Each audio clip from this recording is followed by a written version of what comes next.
Hello everyone, hope you all are fit and fine. आज हम करने वाले हैं 10th क्लास का बोर्ड का लास्ट ईयर का पेपर जो 2020 का है, मार्च में आया हुआ है और ये आपके पास है सेट डी। अगर आपके पास ओल्ड क्वेश्चन पेपर्स हैं तो अच्छी बात है, अगर नहीं है तो भी परेशान होने की बात नहीं है। ये मैंने बोर्ड ऑफ स्कूल एजुकेशन की जो साइट है हरियाणा की, उसमें से लिया है। ओल्ड क्वेश्चन पेपर्स आपको कॉलम मिलेगा जिसमें से आप किसी भी ईयर के क्वेश्चन पेपर्स ले सकते हैं, आप वहाँ से डाउनलोड कर सकते हैं। तो चलिए करते हैं हम इसके passages. Section A, unseen comprehension. अब पैसेज करने का तरीका क्या रहता है कि आपको सबसे पहले इसकी 2 लाइन्स रीड कर लेनी चाहिए, जिससे आपको आइडिया हो जाता है कि ये पैसेज किस चीज़ के बारे में है। Living on the earth is rather like being at the bottom of a sea hundreds of miles deep. तो ये अर्थ पर रहने की बात हो रही है, इसमें सी भी है, माइल्स डीप है, बॉटम है। ज़रूरी नहीं है कि आपको पूरे पैसेज की हिंदी बनानी आती हो। आपको अगर थोड़े थोड़े वर्ड्स का मीनिंग भी पता चल जाता है तो भी आप पैसेज को आसानी से कर सकते हैं। तो चलिए चलते हैं इसके क्वेश्चंस की ओर कि क्या क्वेश्चंस दिए हुए हैं। What is living on the earth like? धरती, लेकिन आपको क्वेश्चन की हिंदी अच्छे से समझना ज़रूरी है, क्योंकि अगर आपको क्वेश्चन समझ नहीं आएगा आप आंसर नहीं ढूंढ पाएंगे। धरती पर रहना किसके जैसा है? लाइक के जैसा। अब यहाँ पर आपके कीवर्ड्स है लिविंग ऑन द अर्थ और like. Living on the earth और लाइक हमने ढूंढना है। Living on the earth is rather like. दोनों वर्ड्स आपको मिल चुके हैं, living on the earth, like first line में ही मिल गए हैं। Being at the bottom of a sea hundreds of miles deep, तो ये आपका आंसर रहने वाला है। सेकंड क्वेश्चन देखते हैं क्या दिया हुआ है। क्वेश्चन नंबर 2 है, for which creature is atmosphere needed? किस प्राणी के लिए एटमॉस्फेयर की ज़रूरत होती है? अब हम देख लेते हैं। For which creature, second line में लिखा हुआ है without atmosphere there would be no people. Creature होता है प्राणी, नो पीपल और एनिमल, बर्ड्स और फिशेस, ट्रीज और प्लांट्स। एटमॉस्फेयर के बिना ना तो लोग होंगे, ना एनिमल्स होंगे, ना बर्ड्स होंगे, ना फिश और ना ही ट्रीज और प्लांट्स। तो इन सब के लिए एटमॉस्फेयर ज़रूरी है। तो हमारा आंसर यही रहने वाला है, विदाउट एटमॉस्फेयर से लेकर प्लांट्स तक। थर्ड देखते हैं क्या दिया हुआ है। Question number 3 is what are the other purposes for which atmosphere is needed? और क्या उद्देश्य हैं, और क्या चीज़ें हैं जिनके लिए एटमॉस्फेयर की ज़रूरत होती है? एटमॉस्फेयर की ज़रूरत होती है। There would be no weather, winds और rain, and there would be no blue sky, no rosy sunsets और डॉन्स। अब यहाँ पर वेदर, मौसम, विंड्स, हवा, रेन, अगर एटमॉस्फेयर नहीं होगा तो ये कुछ भी नहीं होगा। ना सनसेट्स होंगे ना डॉन्स होंगे। सनसेट्स होता है सूर्य का अस्त होना और डॉन्स होता है सूर्य का उदय होना। तो आपका आंसर यहाँ से there would be no weather से लेकर डॉन्स तक। क्वेश्चन नंबर 4 देखते हैं क्या है। Question number 4 is why is atmosphere needed for noise? आवाज़ के लिए, शोर के लिए एटमॉस्फेयर की क्यों ज़रूरत होती है? अब आपके कीवर्ड्स हैं नॉइज और एटमॉस्फेयर। यहाँ है nor would be there be any noise which is the vibration of air waves against our ear drums. Without atmosphere के बिना कोई भी नॉइज़ नहीं होगा, जो क्या होता है एयर वेव्स में, हवा की तरंगों के बीच में वाइब्रेशन होती है हमारे ईयर ड्रम के पास, जिस वजह से हमें शोर सुनाई देता है। तो ये आवाज़ें सुनाई देती हैं। अगर एटमॉस्फेयर नहीं होगा तो एयर वाइब्रेशन नहीं होंगी, जिससे हमें नॉइज़ नहीं सुनेगा। तो इसलिए नॉइज़ के लिए भी एटमॉस्फेयर की आवश्यकता है। Question number 5, how does atmosphere serve as great sunshade? Keywords हैं आपके सनशेड और एटमॉस्फेयर सर्व एज। चलो देखते हैं कहाँ पर है ये।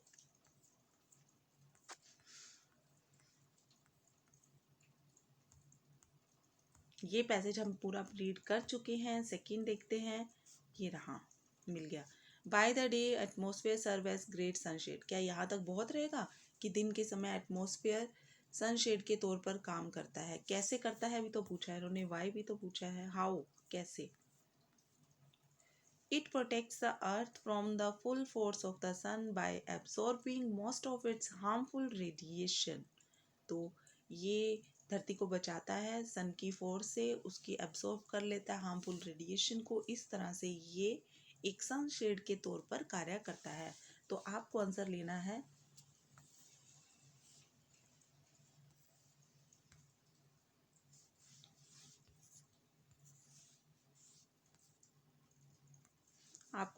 है यही वाला, यहाँ से लेकर बाय द डे से लेकर हार्मफुल रेडिएशन तक।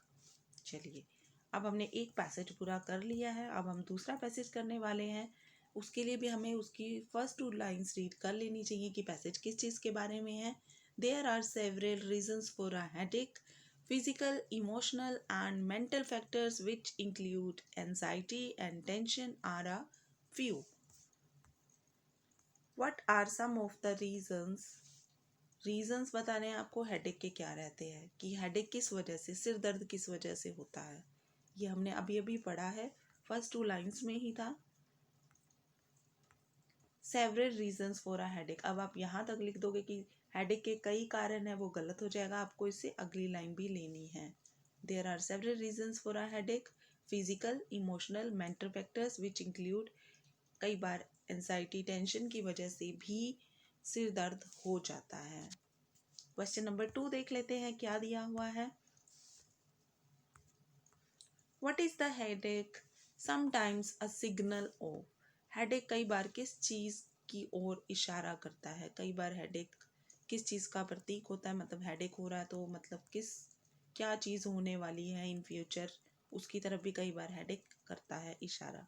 ये देखिए, sometimes headache can be a signal of N underlying disease, कई बार हेडेक कोई छुपी हुई बीमारी की ओर भी इशारा करता है या फिर उसका बताता है कि हमें ये बीमारी भी हो सकती है। नेक्स्ट है question number 3, what is yoga. अब आपको यहाँ पर योगा की डेफिनेशन देनी है कि योगा क्या होता है। देखते हैं योगा क्या होता है। पैसेज नंबर 1 हमने शायद कंप्लीट कर लिया था।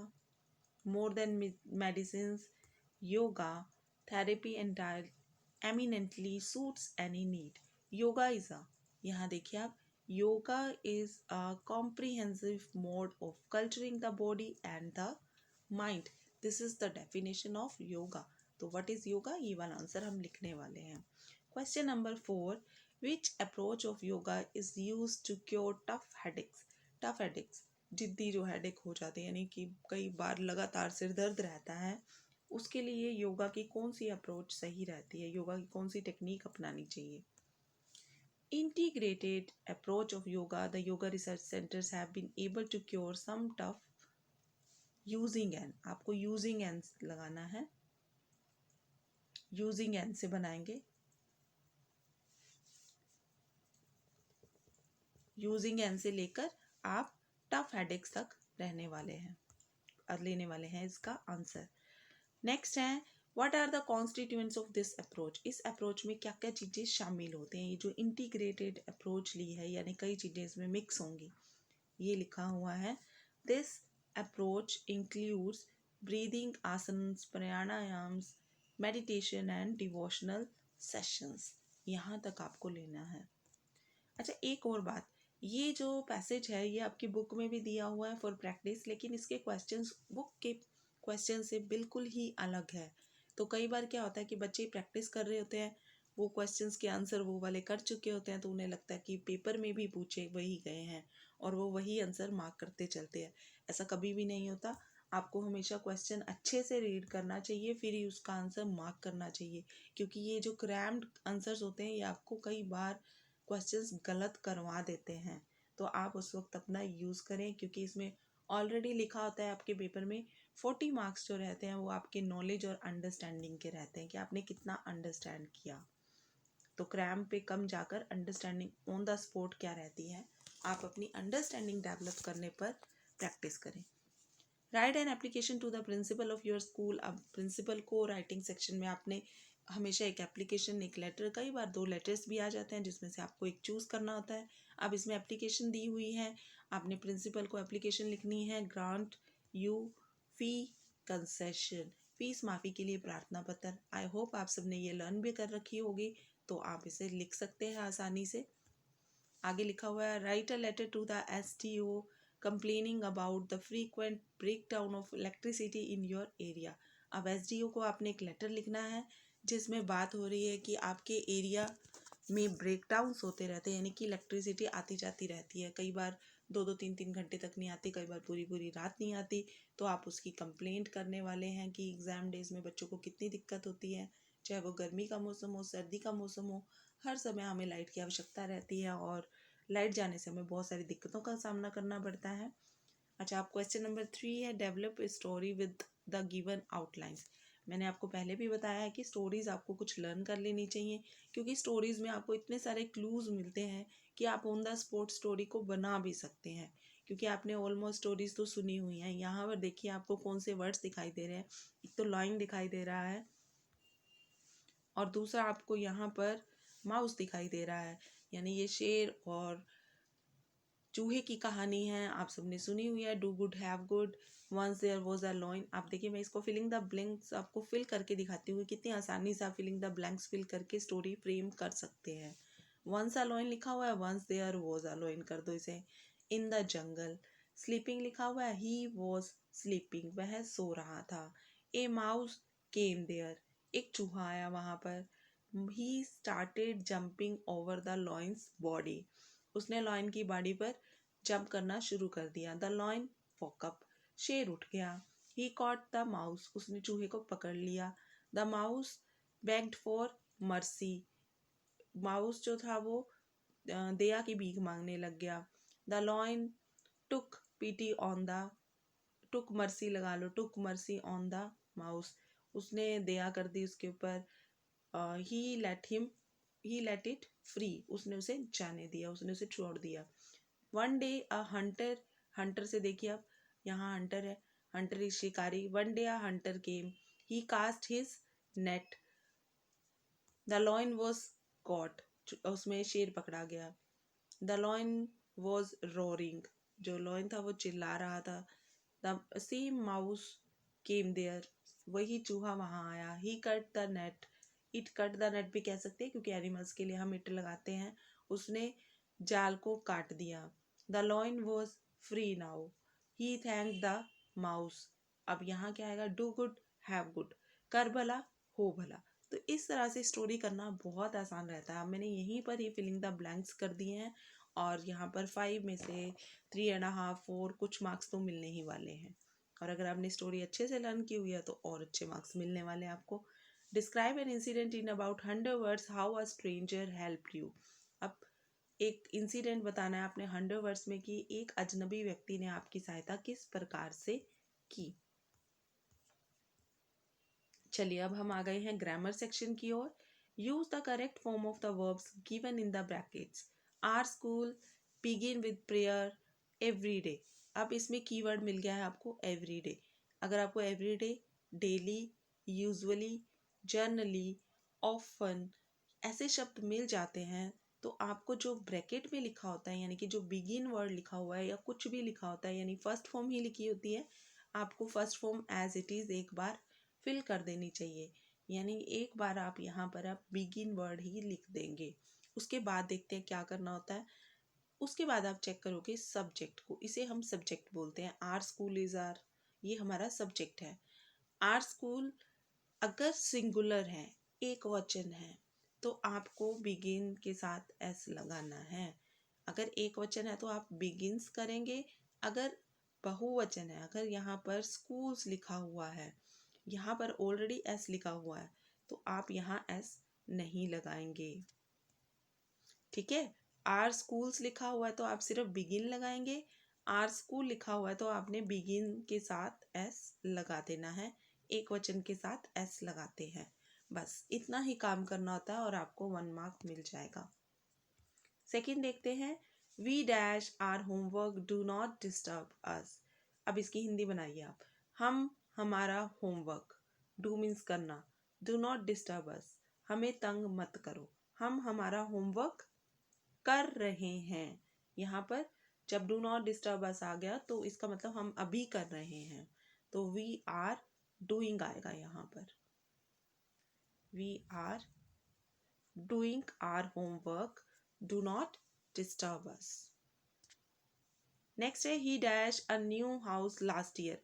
अब इसमें भी हमें कीवर्ड मिल गया है लास्ट ईयर। लास्ट का मतलब होता है पिछले साल। जब आपको लास्ट ईयर मिल जाए, येस्टरडे मिल जाए, या फिर एगो मिल जाए, या कोई पुराना बीता हुआ साल मिल जाए, जैसे 1952, 1947, कोई भी, 2019 भी अब बीता हुआ साल हो गया है, तो आपने यहाँ पर बाय की जगह पर बॉट कर देना है। सेकंड फॉर्म आएगी यहाँ पर। बाय को आप क्या बना देंगे? Bought, BOUGHT, bought. Second form लगानी है। लास्ट हो, येस्टरडे हो, अगो हो, कोई भी पुराना बीता हुआ समय हो। नरेशन देखते हैं। You said to me I am thankful to you. You said to को किस में बदलना होता है? टोल्ड में। सेड टू को आप बनाएंगे told. You told me that I am thankful to you. I को आप फिर यू में बदल देंगे। ये आई जो है इसमें जाने वाला है, क्योंकि ये जो आई लिखा होता है इसे जहाँ यहाँ पर जो कुछ भी लिखा हो उसी के अंदर चेंज करना होता है। इसे हम सब्जेक्ट बोलते हैं यू को, और मी को हम ऑब्जेक्ट बोलते हैं। ये इधर अगर आई लिखा हुआ है तो उसे यू में चेंज करना है, और अगर इधर यू लिखा हुआ है तो इसे ऑब्जेक्ट में चेंज करना है। अब यहाँ पर आएगा यू टोल्ड मी दैट। पीछे फुल स्टॉप था तो हम इसको ज्वाइन करवाने के लिए दैट लगाएंगे। वैसे आप मेरी नरेशन की वीडियोस देख सकते हैं, आपको और क्लियरली कंसेप्ट समझ में आ जाएगा। You said to me that, you के साथ आपने आर लगाना है। इज एम आर जो है होता, यू के साथ आर तो लगाना है, लेकिन सेड आ गया तो आपको इज एम आर को वॉज वर में बदलना होगा। You told me that you were thankful to me. Okay, answer क्या रहने वाला है? You told me that you were thankful to me. Second देखते हैं क्या है। She said to me has Ravi invited you to the party. अब पीछे क्वेश्चन मार्क आ गया है। जैसे ही आपको क्वेश्चन मार्क दिखाई दे, आप सेड टू को आस्क्ड में बदल देंगे। ASKED, asked. शी आस्क्ड मी। उसके बाद हैज हैव लिखा हुआ है यहाँ पर, तो आपने कनेक्टर लगाना है बीच में इसको ज्वाइन करवाने के लिए। इफ लगाइए, चाहे आप वेदर लगाइए। She asked me if Ravi. Has have को आपने हैड में बदलना होता है। She asked me if Ravi had invited me to the party, और पीछे क्या आ जाएगा? फुल स्टॉप आ जाएगा। और एक चीज़ और नोट कीजिए, मैंने रवि के बाद हैड लगाया है, रवि से पहले नहीं लगाया, जबकि यहाँ पे रवि से पहले था, क्योंकि पीछे क्वेश्चन मार्क था। अब मुझे इस क्वेश्चन मार्क को फुल स्टॉप में बदलना है, तो मुझे रवि के बाद हैड लगाना है। She asked me if Ravi had invited me to the party. Next देखते हैं क्वेश्चन नंबर 3। आप लिख लीजिए साथ साथ। Ratna said to the servant mop the floor and bring me a glass of water. अब सर्वेंट को क्या दिया जाएगा? ऑर्डर दिया जाएगा। तो ये है सेड टू को बदलना है आपने ordered, ORDERED। Ratna ordered the servant to, servant के बाद आपको लगाना है to, mop the floor and bring. Me को आप रत्ना में बदलेंगे, तो मी के लिए आप यहाँ लगाएंगे हर, HER। मी की जगह पर आप लगाएंगे हर अ ग्लास ऑफ वाटर, और ये इन्वर्टेड कॉमास हट जाएंगे और पीछे फुल स्टॉप आ जाएगा। Ratna order the servant to mop the floor and bring her a glass of water. तो आपने इस तरह से इसे फिल करना है। नेक्स्ट देखते हैं क्या दिया हुआ है। Filling the blanks with appropriate articles. अब आपने आर्टिकल्स फिल करने हैं यहाँ पर। Dash Indians are very superstitious. Indians जाति की बात हो रही है, तो आप यहाँ पर लगाने वाले हैं द इंडियंस। जहाँ पर जातियाँ आ जाती हैं, Indians, Pakistanis, Chinese, English, Francis, इस तरह से जापानीज, तो आप यहाँ पर द फिल करने वाले हैं। कोई भी जाति आ जाए, the Muslims, the Sikhs, the Indians are very superstitious. अगर यहाँ पर भाषा होती English, Hindi, maths, English, Hindi, जो भी है, फ्रेंच, कोई भी भाषा होती तो आप वहाँ द नहीं लगाते। अब जैपनीज़ है, देखिए इंग्लिश है, भाषा भी लगती है और जाति भी लगती है। लेकिन आपको ध्यान रखना है, सेंटेंस को पढ़कर आपको पता चल जाता है कि ये भाषा की बात हो रही है तो आप द नहीं लगाएंगे, जाति की बात हो रही है तो आप द लगाएंगे। नेक्स्ट है Delhi is London of India. अब यहाँ Delhi is the London of India, the London of India एक संज्ञा दे दी गई है। थर्ड देखिए, dash little knowledge is dash dangerous thing. यहाँ पर प्रोवर्ब की बात हो रही है। प्रोवर्ब को आपको एज इट इज याद करना होता है। अब यहाँ है a little knowledge is a dangerous thing. यहाँ आंसर दोनों तरफ ए या आप कहने वाले हैं तो फिल होने वाला है। अ लिटिल नॉलेज क्योंकि ये प्रोवर्ब है, इसे एज इट इज ही याद किया जाएगा। The more the merrier, the higher the cooler, birds of a feather flock together. अब यहाँ देखिए बर्ड्स ऑफ अ फैदर ये प्रोवर्ब्स है, आपको एज इट इज फिल करना है, आप इसका आर्टिकल चेंज नहीं कर सकते। Filling the blanks with modals given in brackets. Children dash obey their parents. बच्चों को अपने माता पिता का कहना मानना चाहिए। अब चाहिए के लिए शुड भी यूज हो सकता है और मस्ट भी यूज हो सकता है, लेकिन जो मस्ट होता है वो रहता है ऑब्लिगेशन, जहाँ पर मतलब अगर आप नहीं कहना मानते तो बहुत पनिशमेंट मिलने वाली है, जैसे कानून नहीं मानते तो पनिशमेंट मिलने वाली है। तो यहाँ पर हम ऐसा कुछ नहीं है, बच्चों को पनिश नहीं किया जाता अगर वो नहीं ओबे करते पेरेंट्स को, बट ये उनकी मोरल रिस्पॉन्सिबिलिटी बनती है कि उन्हें ओबे करना चाहिए। तो हम यहाँ पर शुड ही फिल करने वाले हैं। Children should obey their parents. Talk slowly lest. Lest जहाँ पर आपको वर्ड दिख जाए, लेस्ट के साथ आपको हमेशा शुड फिल करना होता है। Talk slowly लेस्ट you should awaken the baby. अब आप यहाँ पर शुड फिल करने वाले हैं लेस्ट के साथ। उसी तरह से एक वर्ड रहता है रेदर। रेदर जहाँ पर आ जाता है वहाँ पर आपको वुड फिल करना होता है, वुड। थर्ड देखिए, डैश आई हेल्प यू, क्या मैं तुम्हारी हेल्प करूँ, तो आप यहाँ फिल करने वाले हैं। आप उससे पूछ रहे हैं shall, shall I help you, क्या मैं तुम्हारी हेल्प करूँ। नेक्स्ट है जीरेंड और infinitives. Let us go for picnic हो, शॉपिंग हो। यहाँ पर शॉपिंग है, लेट्स गो फॉर शॉपिंग। आप इसे डबल PING, ये आपका आंसर रहने वाला है, क्योंकि इसमें या तो आपको ING फिल करना होता है या टू लगाना होता है, या फिर वर्ब की जो फॉर्म दी हुई है फर्स्ट वो एज इट इज लगानी होती है। तो अब यहाँ पर फॉर के बाद आपको शॉपिंग ING यूज करना है। शॉपिंग जब हम बनाते हैं तो डबल P हो जाता है। He is intent on going, यहाँ पर सेकंड में आपको डालना है going. he is intent on going there। आगे I heard a cock dash crow in the morning।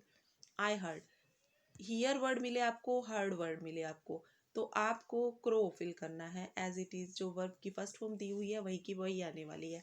I heard a cock crow in the morning। लेकिन एक और चीज देखिए, अगर he was heard दिया होता, हर्ड के आगे वोज लगा होता, इज़-एम-आर लगा होता, वर लगा होता, तो आप क्या करते, ING बना देते, इसको क्रोइंग आ जाता। फिर अब आ गई पंक्चुएशन। पंक्चुएशन में देखिए क्या करना है आपको, ये तो पता ही है कि लाइन का जो फर्स्ट लेटर होता है हमेशा कैपिटल रहता है, तो आप इसको तो कैपिटल बना ही देखिए। आई हैव टेकन संस्कृत, सब्जेक्ट्स के जो नेम आ जाते हैं, संस्कृत का S कैपिटल आ जाएगा, पीछे कोमा। इंग्लिश का E कैपिटल, पीछे कोमा। हिस्ट्री का H कैपिटल और पीछे कोमा नहीं आएगा क्योंकि पीछे एंड दिया हुआ है। I have taken Sanskrit, English, history and pol science का P कैपिटल और साइंस का S कैपिटल डालकर C डालकर और पीछे एक डॉट भी डालनी पड़ेगी, क्योंकि ये साइंस की शॉर्ट फॉर्म दी हुई है, फुल फॉर्म नहीं दी हुई। और सब्जेक्ट्स के पीछे आपको फुल स्टॉप लगाना है। I have taken Sanskrit, English, history and pol science as subjects, तो आपका ये आंसर रहने वाला है। सेकंड देखते हैं, the master said to the servant. The का आप T जो है वो कैपिटल बना दीजिए। Master said to the servant के बाद आप कोमा लगा दीजिए। उसके बाद आपको ये नरेशन की फॉर्म में दिया हुआ है, स्टेटमेंट दी गई है, किसी के द्वारा बोला गया वाक्य है, तो इन्वर्टेड कॉमास में लिखा जाएगा। जैसे मैंने ये इन्वर्टेड कॉमास लगा दिए, हालांकि अच्छे से नहीं बने हैं। यस को आप वाई को कैप्स में कर देंगे, यस का। यस के बाद आपको कोमा भी लगाना है। यस लिखा, देखिए इन्वर्टेड कॉमास हमने लगाए, यस हमने लिखा, फिर कोमा लगाया। Yes you can come late के बाद हमने फिर से फुल स्टॉप लगाया और फिर इन्वर्टेड कॉमास लगा दिए। और सर्वेंट के बाद आपको यहाँ कोमा लगाना है, द को ऐसे बनाना है। The master said to the servant yes you can come late, और पीछे इन्वर्टेड कॉमास लगाने नहीं भूलने। लेडी मैकबेथ, अब यहाँ लेडी, लेडी का एल कैपिटल, मैकबेथ ये किसी का नेम होता है तो कैपिटल रहता है, मैकबेथ का भी M capital. Is the heroine of the Shakespeare, Shakespeare is the Kalidas, मतलब एक बहुत फेमस जो राइटर हुआ है, शेक्सपियर हुआ है, तो उसका नेम तो कैप्स में जाना ही चाहिए। वैसे भी नेम है Shakespeare S. Play Macbeth, Macbeth play का नेम है तो उसको भी एम को कैपिटल कर देंगे, और मैकबेथ जो प्ले का नेम है पूरा लिखकर उसे ऐसे कोमा में ऊपर की तरफ कोमा में रखेंगे, क्योंकि ये कुछ खास नेम है इसलिए। चलिए पंक्चुएशन भी हो गई। अब हम आ गए पैसेजेस की ओर। अब 3 पैसेजेस दिए हुए हैं जिसमें से आपको 2 करने हैं। We kids would be pushed aside with a mild rebuke and the loaves would be delivered to the servant. ये कौन सा पैसेज है, कौन से पार्ट का है? अब देखिए, किड्स को पीछे हटा दिया जाता है एक हल्की सी डांट लगाकर, ताकि सर्वेंट्स को ब्रेड दिए जा सके। But we would not give up, लेकिन हम नहीं छोड़ते। We would climb a wedge, तो कुछ याद आ रहा होगा, बेकर्स फ्रॉम गोवा। क्वेश्चन देखते हैं इसका क्या है। Who would push aside the kids and why, कौन बच्चों को पीछे साइड की ओर धकेलता है और क्यों धकेलता है? बेकर। अभी अभी किड्स बच्चों को पीछे की ओर धकेलता है, क्यों धकेलता है? क्योंकि उसने जो ब्रेड्स हैं वो सर्वेंट्स को देने हैं। The kids would be pushed aside by baker, या फिर आप ऐसे सिंपल कीजिए, हु की जगह पे बेकर फिल कर दीजिए। हु की जगह पे आप the baker would push aside the kids, क्यों करता है? To deliver loaves to the servant, servants को लॉव्स देने के लिए, ब्रेड देने के लिए। To deliver bread to the servant. चलिए क्वेश्चन नंबर 2 देख लेते हैं। Why did the kids climb the bench or the parapet? जो किड्स थे वो बेंच के ऊपर क्यों चढ़ते थे? पैरापेट होता है जो छोटी सी 4 दीवारी हमने घर के चारों ओर बना रखी होती है, उसके ऊपर चढ़ चढ़कर, मुंडेर कहते हैं पंजाबी में, उसके ऊपर चढ़ चढ़कर क्यों चढ़ते थे? वो उसके ऊपर चढ़ चढ़कर उसकी बास्केट में, उसकी टोकरी में देखने की कोशिश करते थे कि क्या लाया है वो। ये देखिए, वी वुड, वी की जगह पे दे, आप वी नहीं लिख सकते, यहाँ पे वी को आपको दे बनाना होगा। इसी तरह से अगर पैसेज में आई आ जाता है तो आप ही बनाने वाले हैं। They would climb a bench और the parapet to peep into the basket somehow. Peep means झांकना, बास्केट टोकरी, टोकरी के अंदर झांकने के लिए, समहाउ किसी भी तरीके से भी झांकने को मिल जाए टोकरी के अंदर क्या चीज़ है, इसलिए वो चढ़ते थे बेंच के ऊपर। क्वेश्चन नंबर 3 देखते हैं क्या है। What did the bakers have for the kids and the elders? जो बेकर है वो बच्चों के लिए और एल्डर्स के लिए क्या लेकर आता है? ये रहा, for the elders and the bangers for the children। यहाँ तक आप इस आंसर को कर लेंगे। नेक्स्ट देखिए,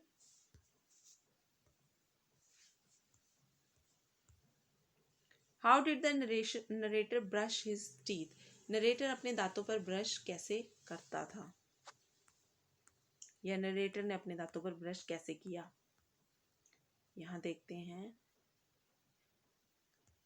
Then we did not even care to brush our teeth। वो तो अपने दांतों को ब्रश ही नहीं करते थे। और wash our mouths properly। yes, वो तो अपने दांतों को अच्छे से ब्रश भी नहीं करते थे। ये लिख दो, वी को दे बना दो। They did not even care to brush their teeth or wash their mouths properly। अब यहाँ पे आर को देयर बनाना है, टी कौन सा देयर आने वाला है यहाँ पे? THEIR।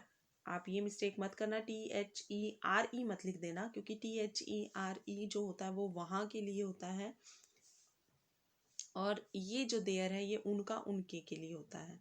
तो यहाँ पे उनका उनके आने वाला है। अगर आपको फिर भी कन्फ्यूज़न है तो एक काम और कर सकते हो, they did not even care to brush teeth और वॉश माउथ्स प्रॉपरली। इसमें से आर वर्ड को आप काट ही दीजिए, ये मत ही लिखिए, ये आपके लिए बिल्कुल ईजी हो जाएगा।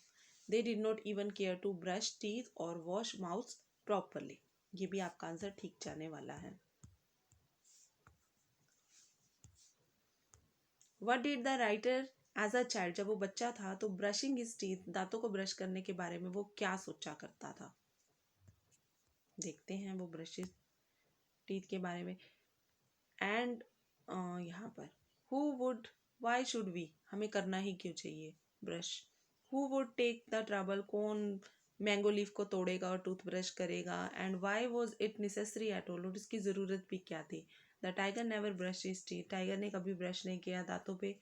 Hot tea can wash and clean up everything so nicely, गर्म चाय सब कुछ अच्छे से धो देती है और साफ कर देती है। अब हम यहीं से ले लेते हैं, द टाइगर, बच्चे जब वो बच्चा था तो वो सोचता था टाइगर ने कभी ब्रश नहीं किया, और जो चाय है वो तो धो ही देती है मुंह को अच्छे से। तो ये आंसर ले लेते हैं। अब हम आ गए पैसेज नंबर 2 पे।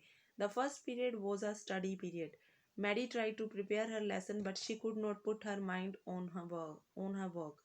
जो फर्स्ट पीरियड था वो स्टडी पीरियड था, लेकिन मैडी अपने लेसन्स तैयार करने की कोशिश कर रही थी, लेकिन वो अपना दिमाग, अपना ध्यान नहीं लगा पा रही थी अपने काम के ऊपर। How did Maddie feel in the first period, Maddie पहले पीरियड में क्या फील कर रही थी? एक तो वो ध्यान नहीं लगा पा रही थी, और क्या फीलिंग हुई थी उसको? यहाँ लिखा हुआ है she had a sick feeling, feeling word आपको मिल ही गया तो आप यही लाइन लीजिए, she had a sick feeling in the bottom of her stomach, उसे अपने पेट में हल्की कोई कुछ गड़बड़ फील हो रही थी। तो ये आंसर जाएगा फर्स्ट का। सेकंड देखते हैं, how did Maddie behave when Peggy teased Wanda, Maddie कैसे बिहेव करती थी, कैसा बर्ताव करती थी जब पैगी वांडा को टीज किया करती थी? देखते हैं।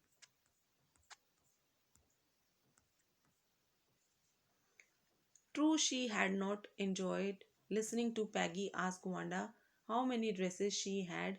तो पैगी आपको पता ही है वांडा को कैसे टीज करती थी, उससे पूछा करती थी तेरे पास कितनी ड्रेसेस है, तेरी अलमारी में कितनी ड्रेसेस हैं। लेकिन शी हैड नॉट एंजॉयड, जो मैडी है वो इसे एंजॉय नहीं करती। तो आप सिर्फ इतना सा लिख दो, she had not enjoyed. Maddie कैसे बिहेव करती थी? शी हैड नॉट एंजॉय, या फिर ये भी कह सकते हैं Maddie did not like, Maddie को नहीं अच्छा लगता था when Peggy teased Wanda. What had Maddie not enjoyed, अब ये वही लाइन लिख देंगे जो हमें अभी मिली थी। मैडी क्या चीज़ एंजॉय नहीं करती थी? सेम वही की वही लाइन एज इट इज आप लिख दीजिए। She had not enjoy listening to Peggy ask Wanda how many dresses she had in the closet, in her closet तक, यहाँ तक आप इस लाइन को लिख दीजिए। ये हो गया क्वेश्चन नंबर 3 का answer. Question number 4, why did Maddie think that she herself was a coward and mean, Maddie क्यों सोचती है कि वो बहुत डरपोक है? क्योंकि वो पैगी को रोक नहीं पाती है। ये तो हमें पता ही है, क्योंकि पैगी को रोक नहीं पाती है वांडा को टीज करने से, इसलिए वो सोचती है कि वो डरपोक है। Maddie think that she herself was a coward because she did not stop, आप यहाँ से ले लीजिए, she did not stop Peggy teasing Wanda, आप टीजिंग वांडा बना देना, यहाँ से आप ले लो ये words. Maddie think that she herself was a coward because she did not stop Peggy, इसको टीजिंग बना के वांडा, क्योंकि इसका आंसर पैसेज में आपको नहीं मिलेगा एज इट इज, आपको खुद ही अंडरस्टैंड करना पड़ेगा, खुद ही बनाना पड़ेगा। जब हम चैप्टर पढ़ रहे थे तब हमने देखा था। Find word from the passage which mean the same as, अलमीरा के लिए क्या वर्ड यूज हुआ है? मैंने अभी आपको बताया था, इन हर क्लोजेट, ये रहा क्लोजेट वर्ड, अलमीरा क्लोजेट। सेकंड क्या है? लैकिंग करेज, हिम्मत ना होना, साहस ना होना, इसके लिए वो क्या कहती है खुद को? हिम्मत ना होना, करेज ना होना, इट्स अ कावर्ड वर्ड, ये रहा कावर्ड।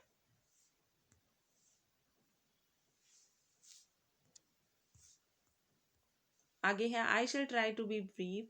चलिए ये पैसेज हम फिर करते हैं, क्योंकि एक सेकेंड, पोएम का पैसेज कर लेते हैं आज हम। चुबुकू वाले पार्ट में से है नतल्या वाला, ये भी करवा देती मैं, बट टाइम की शॉर्टेज है। ये देखिए अभी आज आपको पोएम का पैसेज करवाती हूँ। Read the stanzas given below and answer the questions that follow. I think I could turn and live with animals. Name the poem and the poet. इसमें टर्न लिव विद एनिमल्स, मैं animals के साथ रहना चाहता हूँ। Animals की बात कौन सी पोएम में हो रही है? एनिमल्स पोएम में ही हो रही है। The poem is animals and the poet is Walt Whitman. Where could the poet turn from? Poet किससे टर्न होना चाहता है? पोइट ह्यूमन बींग से टर्न होना चाहता है। The poet could turn from human beings, HUMAN, human, और beings की स्पेलिंग रहेगी BEINGS, ह्यूमन बींग से। With whom does the poet want to live? Poet किसके साथ रहना चाहता है? अब यहाँ लिखा हुआ है I think I could turn and live with animals, तो सिर्फ आप यहाँ ये लिख दीजिए। द पोइट डज वाला क्वेश्चन था, तो पोइट वॉन्ट का आप बना देंगे wants. The poet wants to live with animals लिख देंगे। एनिमल्स की स्पेलिंग आपने पैसेज में से ले लेनी है, आपको नहीं आती है तो animals. What does the poet say about animals? Animals के बारे में पोइट क्या कहता है? They are so placid and self-contained. आप यही लाइन लिख दीजिए। दे किसके लिए लगा है? एनिमल्स के लिए। प्लेसिड इज फॉर काम, सेल्फ कंटेन्ड इज आत्म संतुष्ट, वो काम और संतुष्ट रहते हैं। What does a poet, ये हो गया। For how do you know that the poet loves animal? कैसे आपको पता चलता है कि पोइट जो है वो एनिमल से लव करता है, प्यार करता है, उन्हें पसंद करता है? ही स्टैंड, आई को ही बनाना होता है। ही स्टैंड्स, स्टैंड के बाद आपको एस लगाना है। He stands and looks at them long and long. वह खड़ा रहता है और उनकी तरफ देखता है लंबे लंबे समय तक, बहुत बहुत देर तक, जिससे हमें पता चल जाता है कि वो लव करता है उन्हें। सेकेंड देखिए, he stalks in his vivid stripes. Stalks होता है टहलना। अब ये किसकी बात हो रही है? कौन टहल रहा है? यहाँ पर आपको पैसेज देखकर कुछ याद आ गया होगा। ये है टाइगर पोएम में से, द टाइगर इन द जू। In his vivid stripes, the few steps of his cage on pads of velvet, quite in his quiet rage. चलिए यहाँ पे स्टॉक्स आ गया, टहलना। देखते हैं क्वेश्चन क्या पूछा गया। Who is he here, how does he walk? He कौन है यहाँ पर? He is the tiger. Tiger की बात हो रही है, तो आप आंसर लिखने वाले हैं ही is the tiger. How does he walk, कैसे वॉक करता है वो? स्टॉक्स, टहल रहा है। टहलते कैसे? हम स्लोली, धीरे धीरे, क्योंकि उसके पास सिर्फ केज ही था चलने के लिए। He walks slowly. How do you know about his identity? उसकी आइडेंटिटी के बारे में भी, ये टाइगर है, आपको कैसे पता चल रहा है? यहाँ पे लाइन दिया ना, ही हैज़ विविड स्ट्राइप्स, तो हम उसकी स्ट्राइप से ही हमें पता चलता है। He has black stripes on the yellow ground. आपको पता है टाइगर की येलो बॉडी के ऊपर, येलो येलो खाल के ऊपर ब्लैक कलर की स्ट्राइप्स होती है, जिससे हमें पता चल जाता है कि ये टाइगर है। ही हैज़, क्या आंसर लिखने वाले हैं? He has black stripes on the yellow ground. Question number 3 देखते हैं। What does pads of velvet mean? Pads of velvet का क्या मतलब है? It means soft pads under the feet of tiger. Tiger के जो पैरों के नीचे जो सॉफ्ट सॉफ्ट पैड्स होते हैं, उसको उसने पैड्स ऑफ वेलवेट कहा है। What emotion does he show? ये लास्ट लाइन में आपने देखा है अभी, in his quiet rage. Rage का मतलब होता है एंगर, गुस्सा, वह गुस्से में है। तो कौन सा इमोशन शो कर रहा है? He is in his quiet, इसके आगे ही आप बस ही इज लिख देंगे। He is in his quiet rage, ये इसका आंसर होगा। नेक्स्ट है name the poem and the poet. अभी हमने पोएम की नेम की बात की है। Poem name is tiger in the zoo and the poet is Leslie Norris. अगर आपको कुछ नहीं करना था तो सिर्फ आप ऐसे कीजिए, पोएम लिखा, यहाँ पर लिख दीजिए टाइगर इन द जू, फिर आप पोइट लिखिए और फिर लेस्ली नॉरिस। ये आपको रोज़ प्रैक्टिस करनी चाहिए। हर पोएम आपकी इस बार सिर्फ 8 ही पोएम्स रह गई हैं। 3 पोएम्स 3 या 4 कट हो चुकी हैं, डिलीट हो चुकी हैं। आप ये पोएम्स के नेम लिखा कीजिए रोज़, और उनके पोइट्स के नेम भी लिखा कीजिए उसके सामने।